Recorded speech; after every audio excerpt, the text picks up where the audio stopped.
حضرت بریدہ رضی اللہ تعالیٰ عنہ کو آپ صلی اللہ علیہ وسلم نے فرمایا، اے بریدہ، جس کے ساتھ اللہ پاک خیر کا ارادہ فرماتا ہے اس کو یہ دعا پڑھنے کی توفیق ہوتی ہے: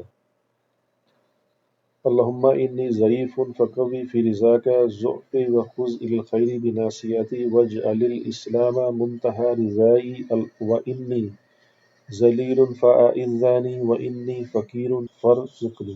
اے اللہ، میں کمزور ہوں، پس اپنی مرضیات میں میری کمزوری کو قوت سے بدل دیجیے، مجھے خیر اور بھلائی کی طرف لے جائیے اور اسلام کو میرا پسندیدہ بنا دیجیے۔